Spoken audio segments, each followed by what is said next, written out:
this vision, the keeper of the garden. You are the keeper of your sphere of influence. People should flourish around you and feel secure. So I'm telling guys, this is it. This is what it means to be a man.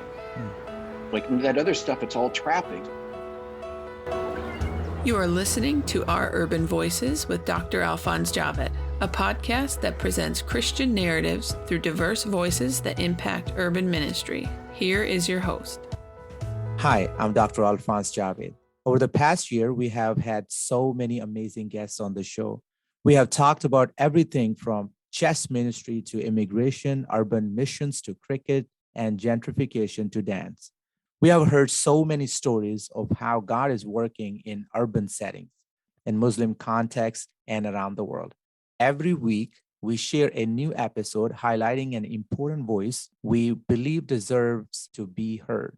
But this month, we will be resharing our most popular episodes. Even if you have already heard them, we believe you can still learn something new. Please enjoy. Welcome back to our Urban Voices. I'm your host, Dr. Alphonse Javed. Today I joined by Brant Hansen, a nationally syndicated radio host and best-selling author. Our topic today focuses on reimagining biblical manhood in his new book, The Man We Need. And we'll talk about his book more. It has a subtitle, and we'll talk about that too. Before we jump in a little more about Brant, he is also a longtime advocate for the healing work of Cure, CURE, a medical ministry that provides life-giving surgeries to disabled children. Brant lives in South Florida with his wife, and they just welcomed their first grandchild. Thanks for joining us today, Brant. So happy that you're here, brother. My pleasure. Yeah. 2 days ago. And we're pretty excited about that. A little girl.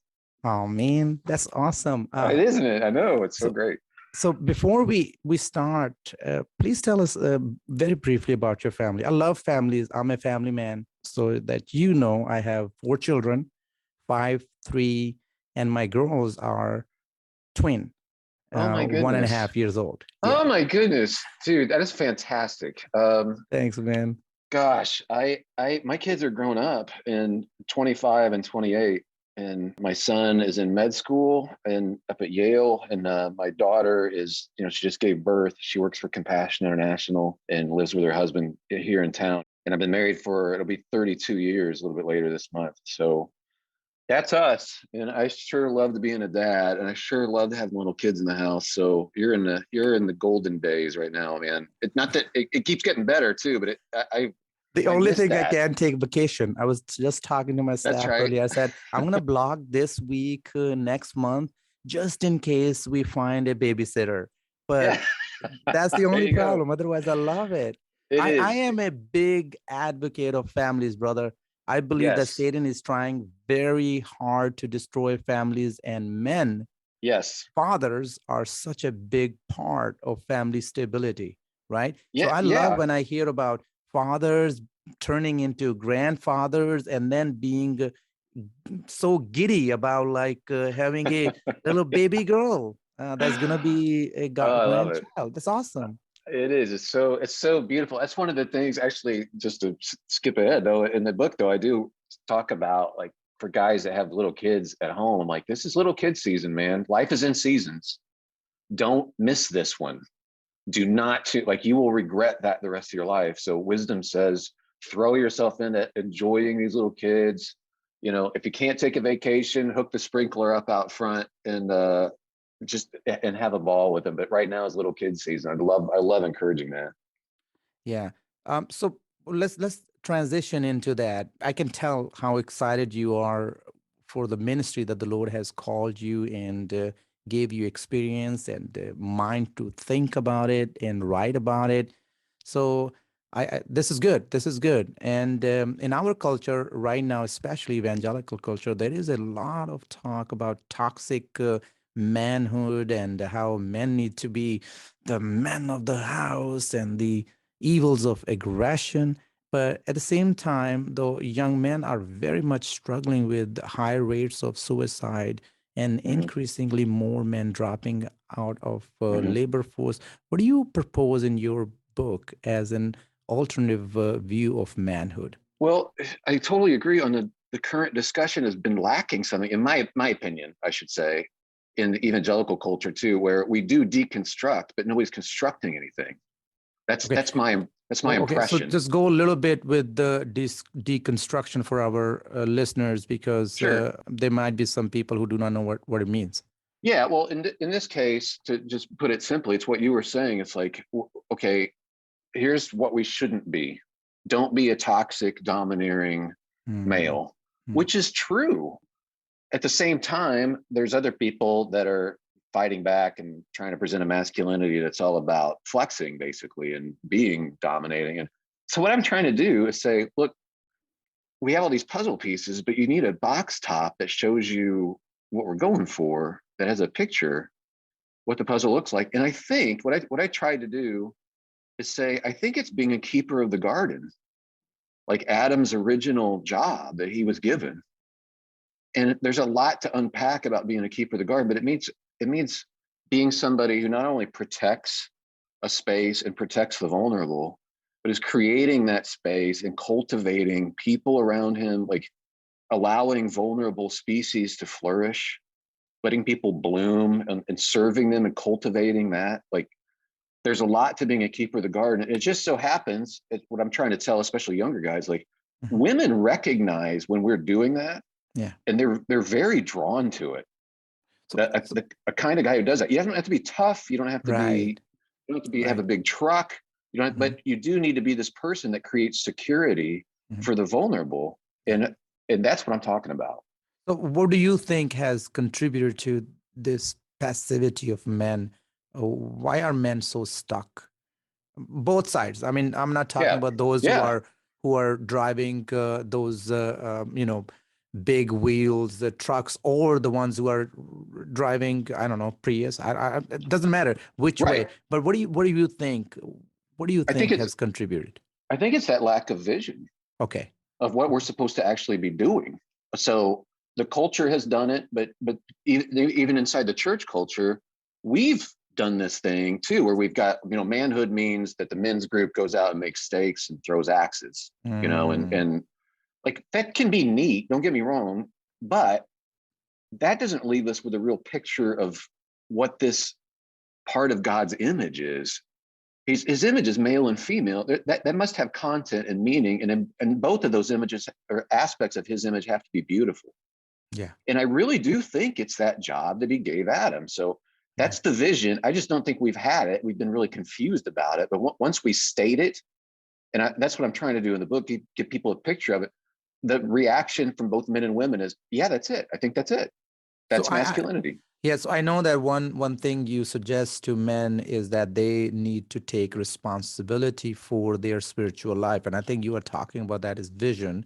But let me ask you, what does that mean? I don't assume anything. What does that mean? No. That's great. What I'm trying to tell guys too, when they hear the word spiritual, and you probably know this too, it can be discouraging for men or analytical type women, because we equate in our culture, everything's about emotion.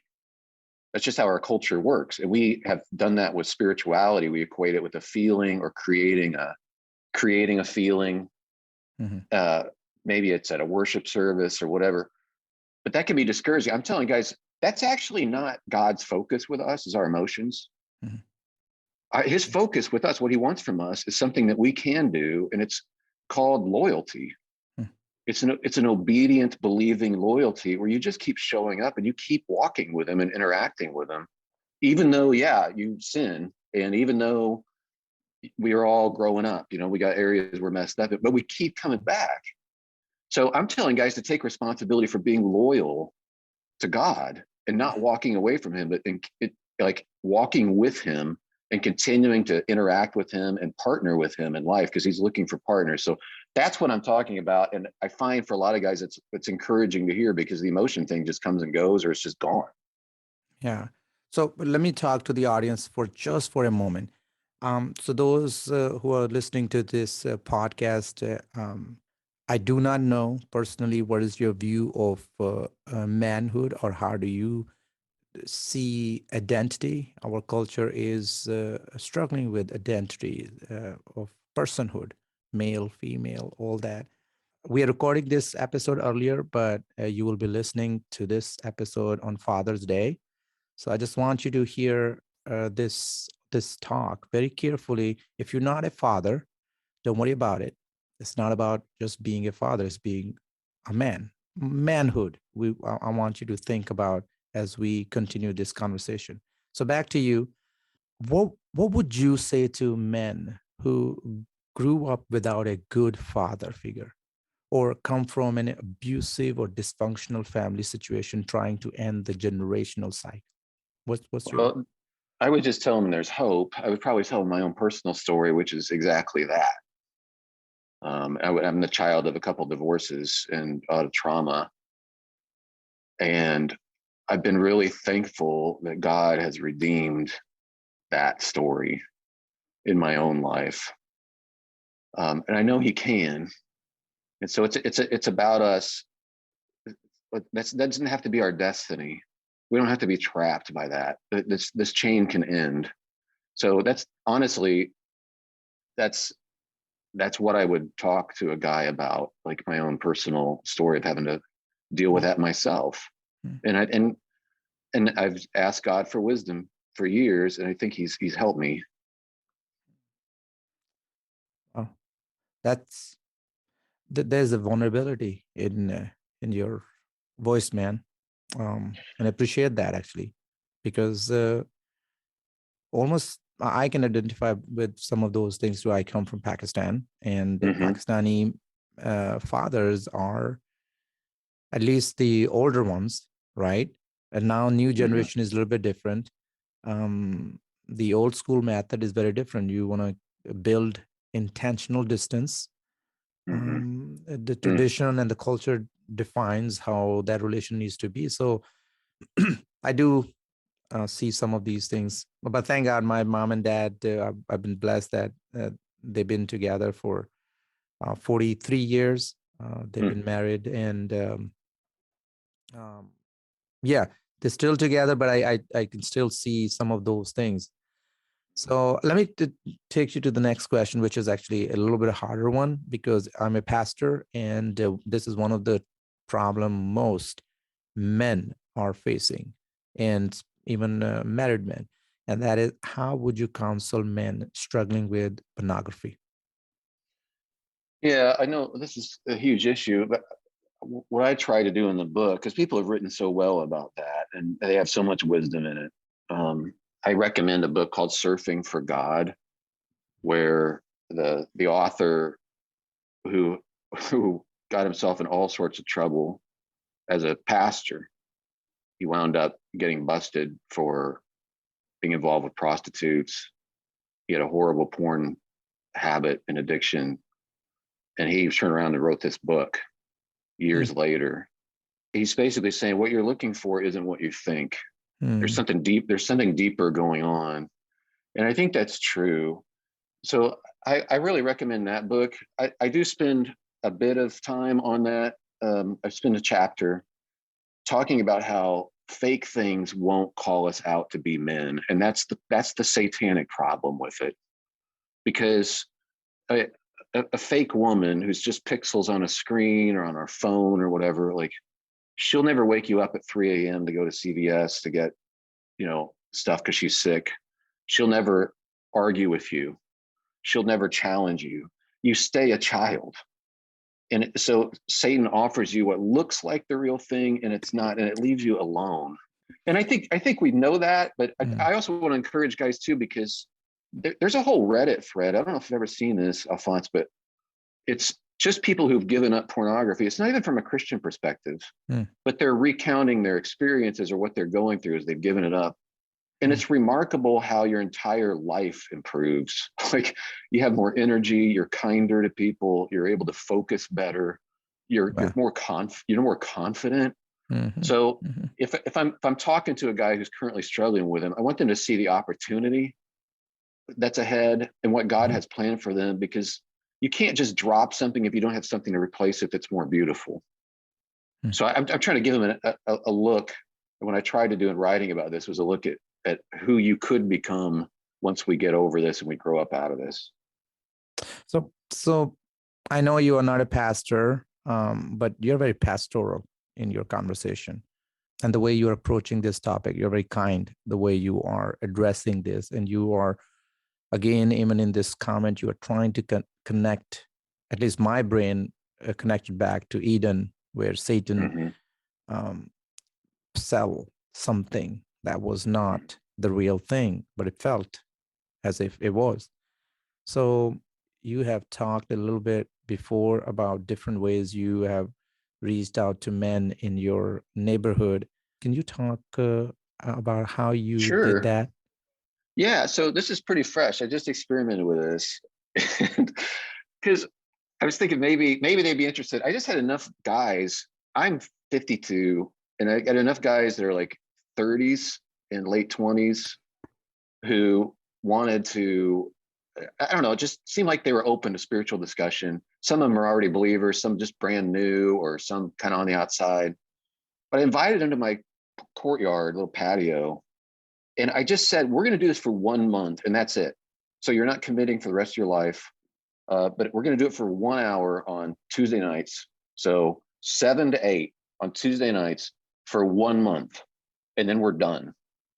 And I just talked about the kingdom of God and what following Jesus looks like each week, and we discussed it. But when 8 o'clock rolled around, I'm like, we're done.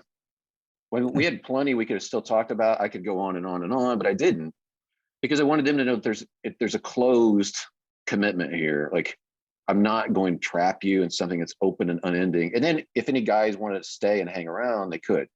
And as it turns out, they did. They wanted to, but the door's open, like leave anytime. It went so well, I couldn't believe it. And so they lobbied me repeatedly to do something again. So I did. So we've done 2 go rounds now, and it's been fantastic. And but each time there's a limit. It's only going to be a month. You're not committing forever. And each time it's only an hour, and I will pack that hour in with information, and we can talk about stuff that's incredibly relevant. So that's gone really well. Is it like take me back, like maybe 2 steps. How do you start? If I want to do that in my church, or one of the elders actually been talking to me about this, he wants to do something like that. So what do? You put an ad in the bulletin, you announce from the pulpit, do you send a letter? These are guys I've already met in my neighborhood. Okay. And so I literally just told them, hey, like, I'm going to do this thing, and we'll see who comes. If it's just me and 3 other guys, I don't care. If it's me and 12 or whatever, that's cool too, but you're invited. Did you say we're going to have spiritual conversation, or you said, well, I'm going to have a talk about pornography, or you said, oh, we're going to talk about what is a real man? Yeah, I told them we're going to talk about what it actually means to follow Jesus. What does it actually mean? So it's literally, what does it mean to be his apprentice? Okay.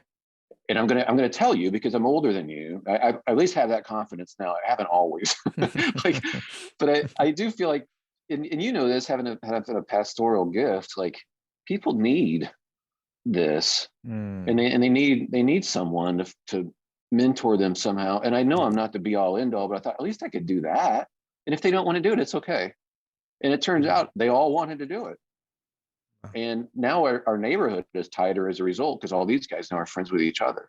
I'm excited. I'm praying already as you're talking. I'm praying that all the men who are listening to this podcast, or the pastors, when they hear this, they get excited about this. This is awesome too.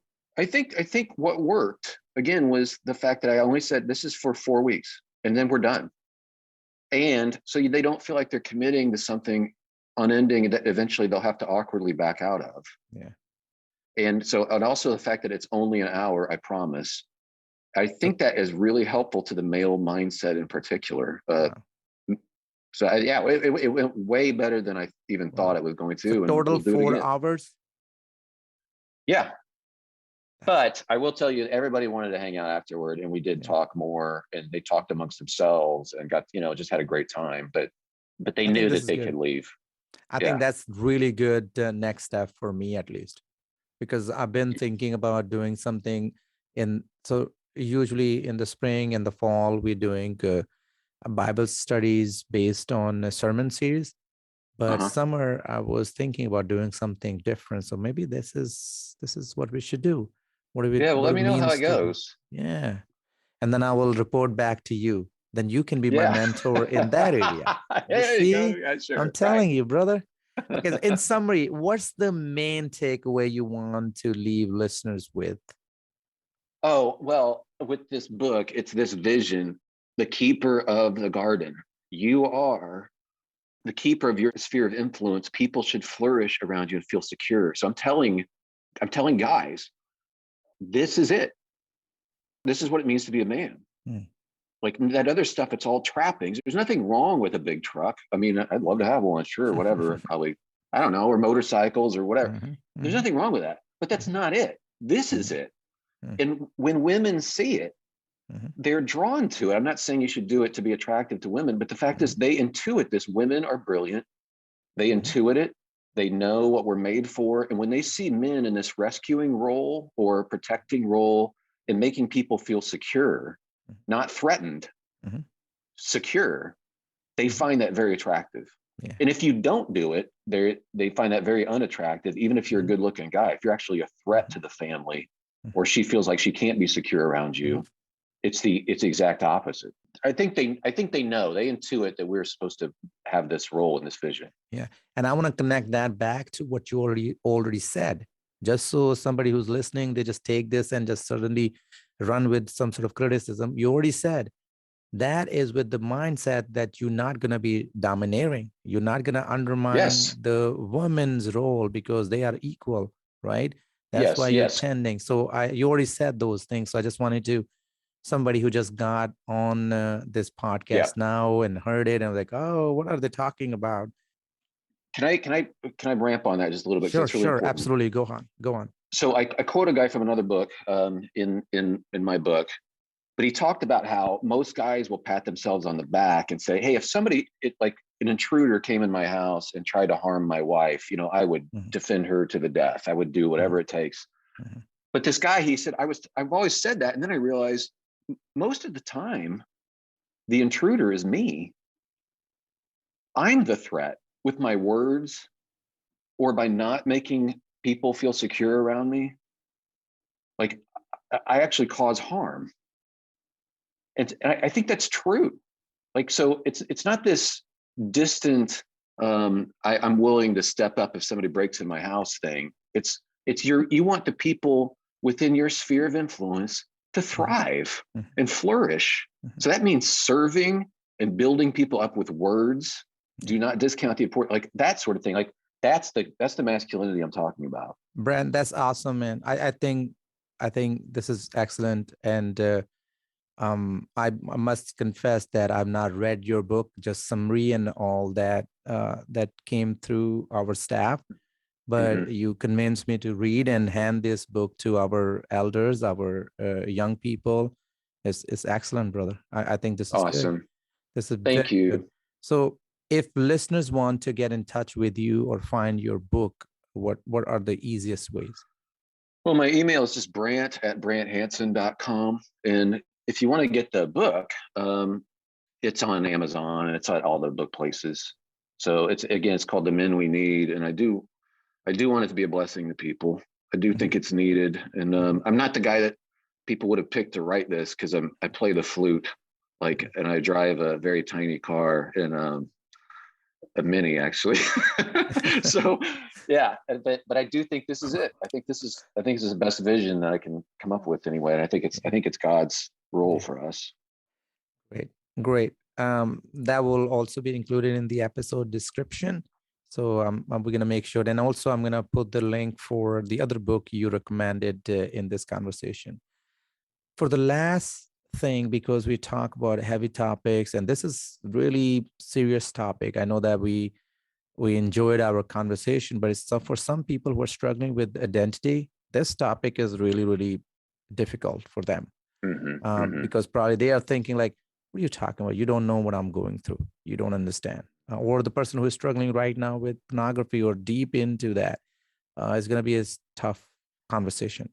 So I like to ask you to tell a joke to lighten the mood. That's the point. Oh man, on demand joke. Oh boy. See, the problem is I have good ones, but not on the tip of my tongue. I'm gonna think of one. A good joke. What did I just use the other day that Sherry actually laughed at?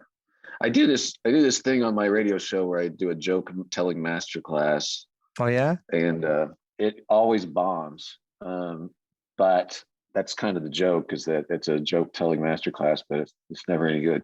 Let me find one here. Um, oh, have you seen E.T. the movie? Yeah. What is E.T. short for? What? Well, he's got little legs.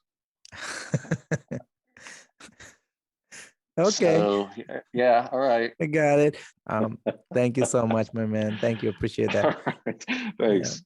God bless you. Yeah, thank you so much for being on the show again. That was Brant Hansen, author of The Men We Need. And thank you to all our listeners. If you appreciate this podcast, please be sure to subscribe to the show and leave an honest review wherever you listen to your podcast. Tune in next week for more honest You've been listening to Our Urban Voices with Dr. Alphonse Javed, which presents Christian narratives through diverse voices that impact urban ministry. Please check back for new episodes every week.